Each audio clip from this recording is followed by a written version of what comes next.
Okay, well, it is 3 o'clock, so I think we'll get started. And welcome, everyone.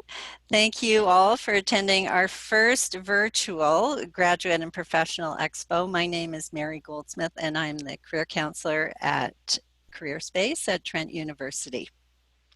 Careerspace provides an authentic outlook on the career landscape by providing Trent students and alumni with meaningful experiences, necessary perspectives, and valuable resources. We offer virtual appointments, workshops, online resources, and opportunities to connect with employers and recruiters. These services are free for all Trent students and alumni. You can visit our website, trentu.ca/careerspace, to book an appointment or learn more about our services.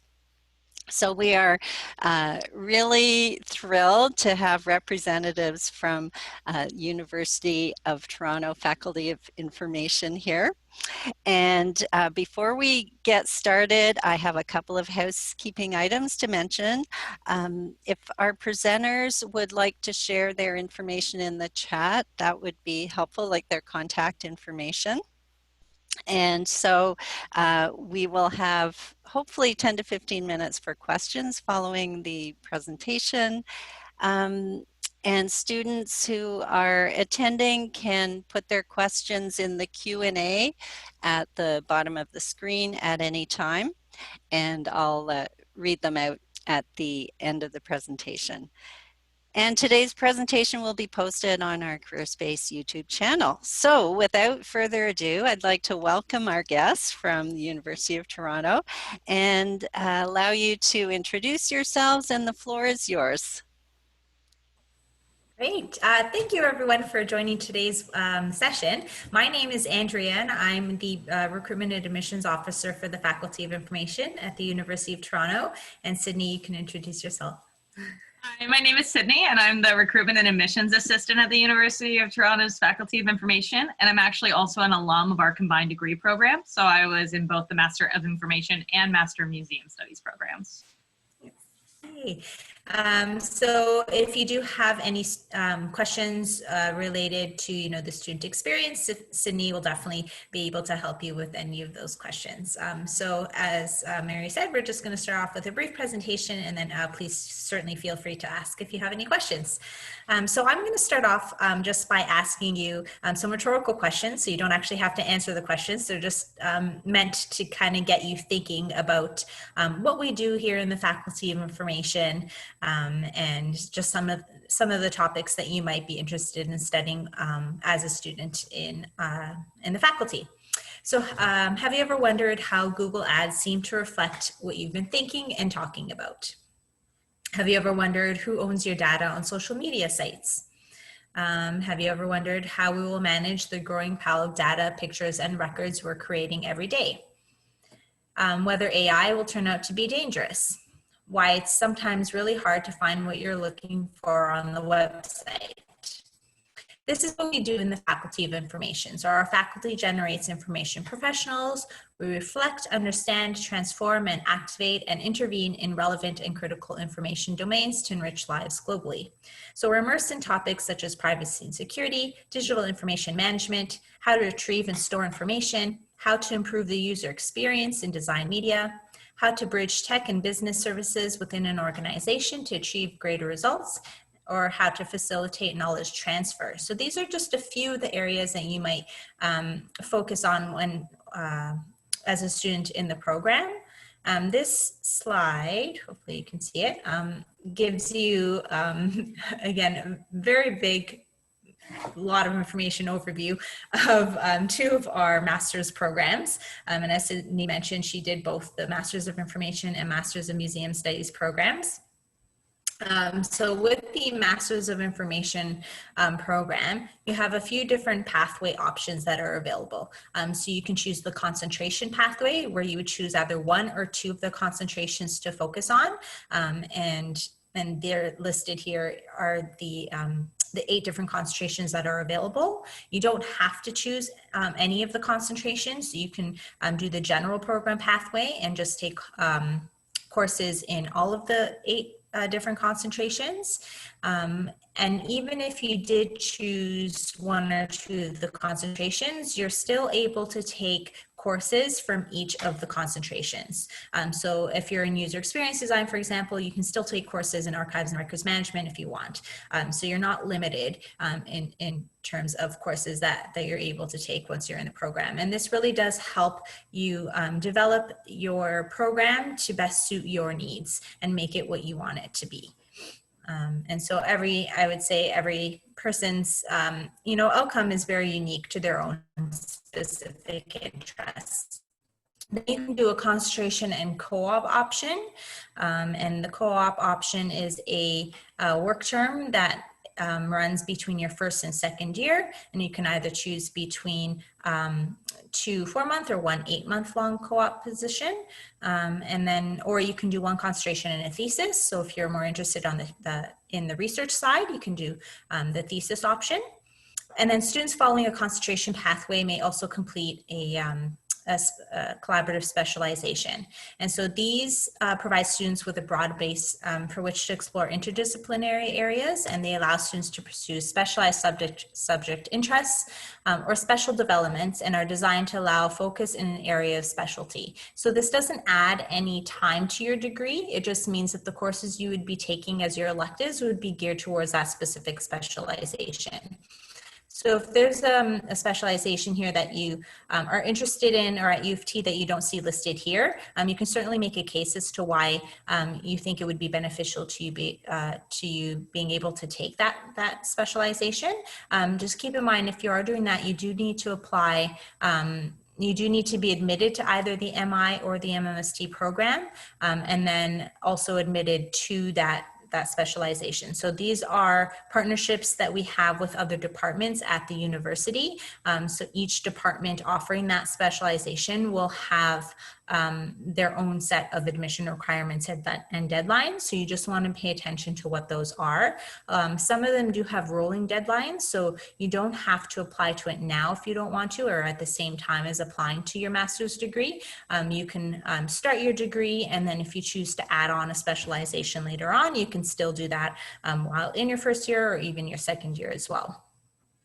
So you certainly have time to add those options to your degree. You also don't have to choose a pathway now if you don't want to. So the general program, concentration, or thesis option, you decide that again once you've started the program.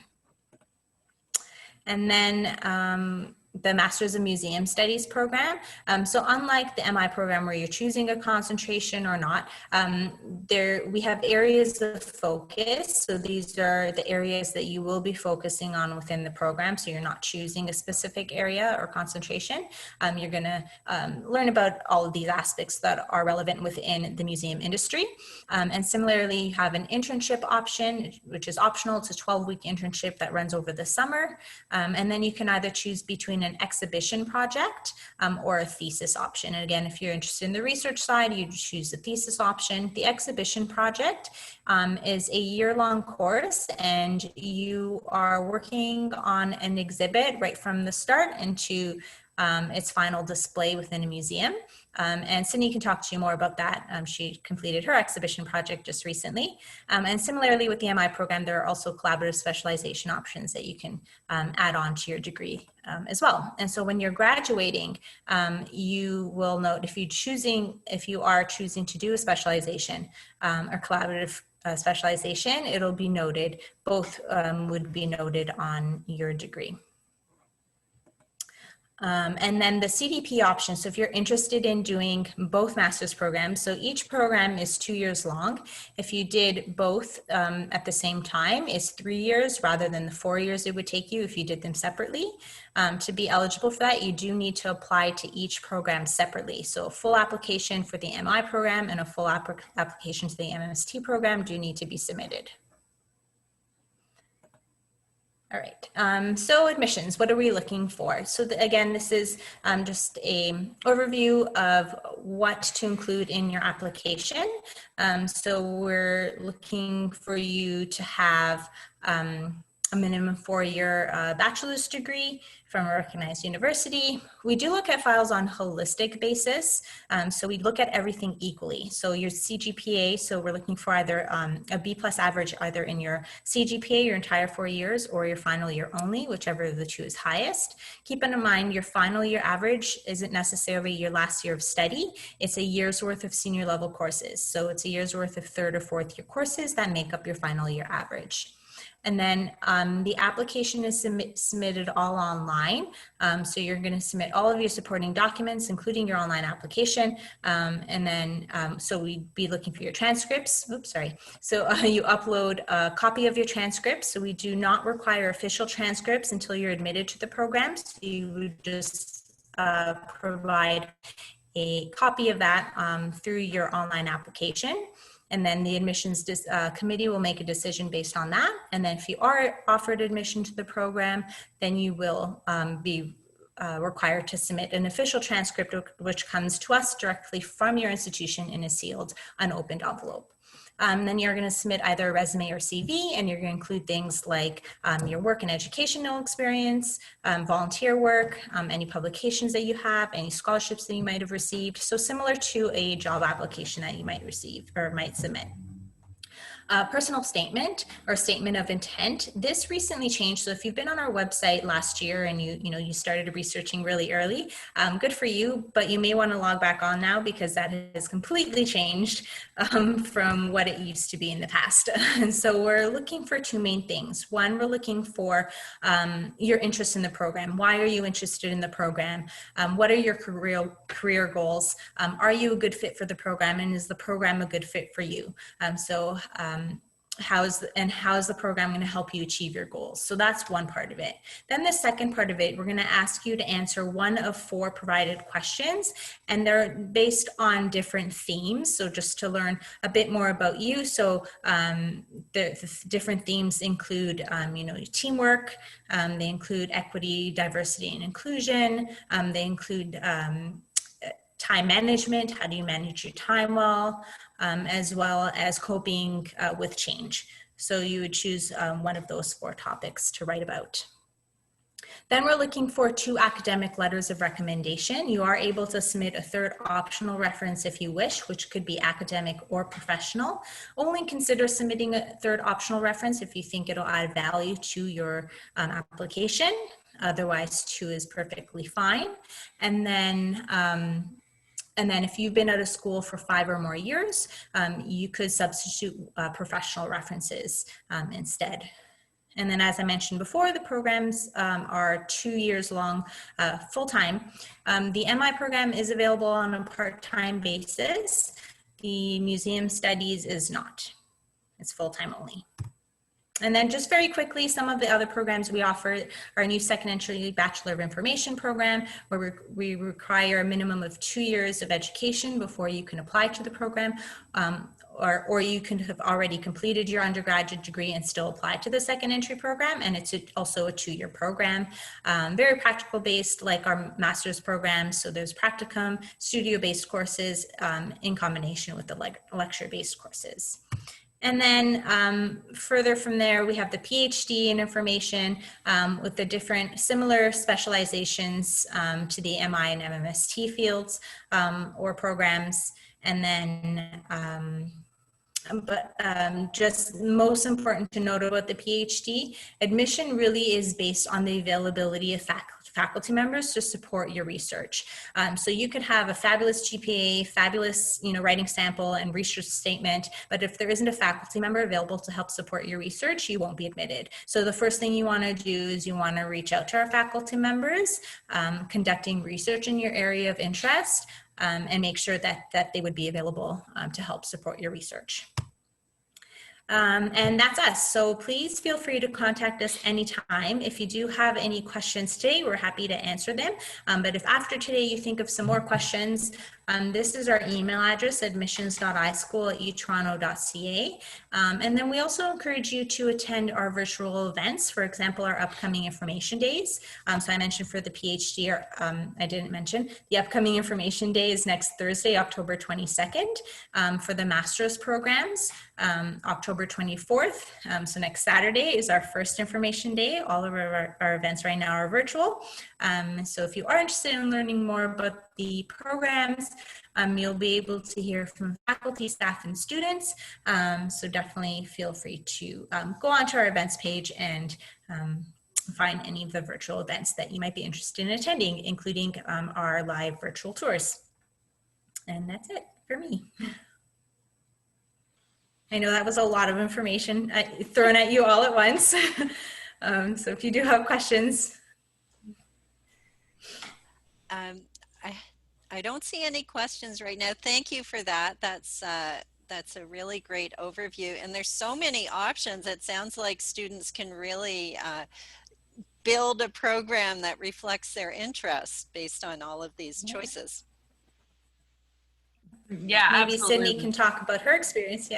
Yeah, for sure. So when we say that you can come from any area of study, we really mean it. I come from a sport management background, which especially with museums and what my concentration ended up being for library and information science, they might not seem to be compatible, but what's a huge strength of our programs are the flexibility. And so I was able to not only explore the library and information science courses and the museum study courses, but I was also free to take classes in other concentrations, which I feel like really benefited my skill sets and has helped me in my career. And as I, go through and apply for jobs, they're all really able to be applied in different ways. So I would highly suggest really branching out. This is a place where you are surrounded by the most incredible faculty as well, who are incredibly passionate about helping you succeed and learn. So I know that when I look back at my career, if I could change one thing, I would have taken more risks from the start. So I would absolutely find, if you think that your passion doesn't line up really in any way, there is some way that you are going to be able to take what you like or what you love or what you're just interested in and might not know anything about, and learn so much and just build a really amazing skill set that will have you walking out the doors with an amazing opportunity in the job force. Great. And can I ask a couple of questions about the technology focus? Like, you are a faculty of information, and but you welcome students from all backgrounds. So humanities students could also do specializations like in the user experience and those sort of technology focused concentrations? Absolutely. So we're not as technical as a computer science program might be. We take more of a human-centered approach, but information systems and design, for example, might be slightly a bit more technical than the others concentrations. But we do have like introductory courses that students would be required to take, and then students who don't have any background in it whatsoever, there are other optional courses that they could take to help catch them up. And so it's nothing that they wouldn't be able to figure out. And so if depending on how technical they'd want the program to be, you can add more of those technical courses or not.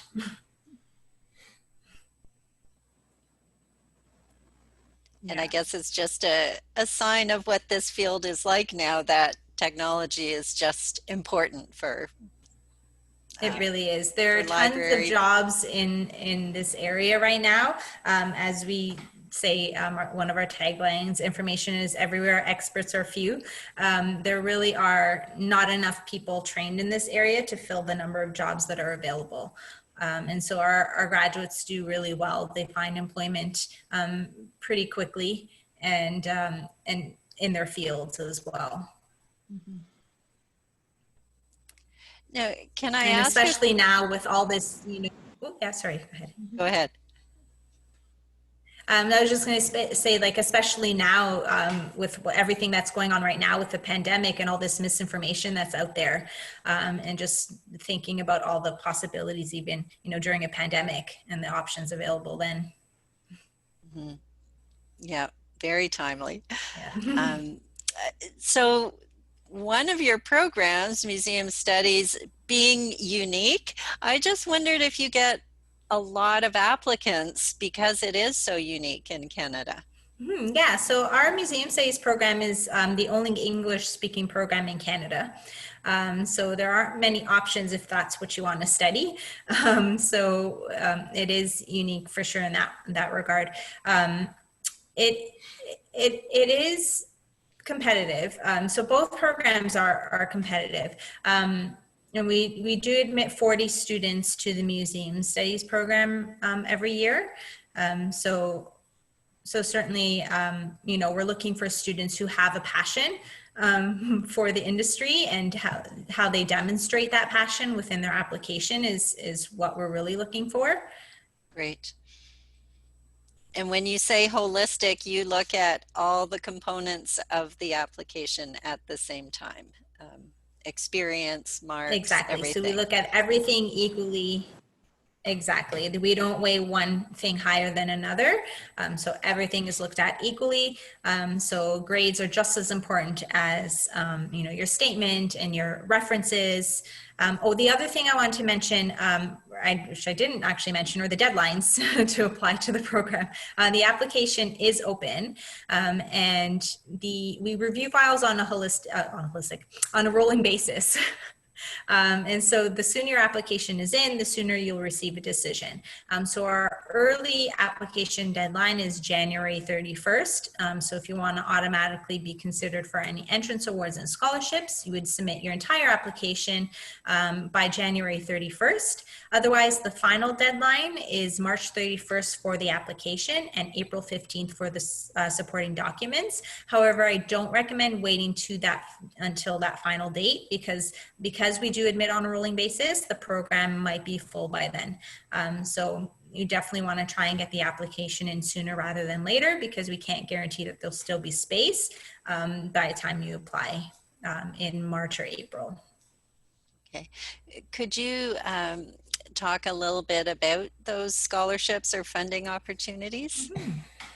Absolutely. Because we're a professional master's program, we don't come with a full funding package like a traditional master's program would, but there is some funding available. A lot of our students do end up funding their education through a student loan or line of credit or work on and off campus, but we do have some support available. So our automatic entrance awards and scholarships, so for those who submit their application by January 31st, so that's everything, all their documents as well, and who also holds an A- average, either CGPA or final year, are eligible for our entrance awards that range anywhere from $500 to full tuition.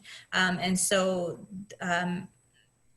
those are automatically awarded. And then we also have external funding, so government funding, so the Ontario Graduate Scholarship or a SHIRK Award. We really encourage students to apply for those as well, because those are $15,000 to $17,000, and definitely worth applying for. Those deadlines, though, are a lot earlier than usually a school's deadline, so those are usually in December. So if you're looking at those external government awards, you want to apply for those early and look into them now. Then we also have ones that you apply for, and they're based on financial need. If you've applied for OSAP or line of credit, if you apply for OSAP, we'll automatically get the information from OSAP. But if you've applied for, line of credit, you can submit a form that lets us know that there is financial need there. And so you'll be able to receive additional support based on that. And then there is an application for that. It's called an omnibus application, which will open in August. And so you fill that out. The deadline will be September, and there's hundreds of different scholarships there, but you just fill in that one application and you'll automatically be awarded a scholarship based on meeting the criteria of that specific scholarship or award. And then we do have a lot of students who fund their education either through the work study program, not their entire education obviously, but work study is a really good option. These are on-campus jobs that are available within U of T, and also within our own department. Sydney was one of our work study students as well.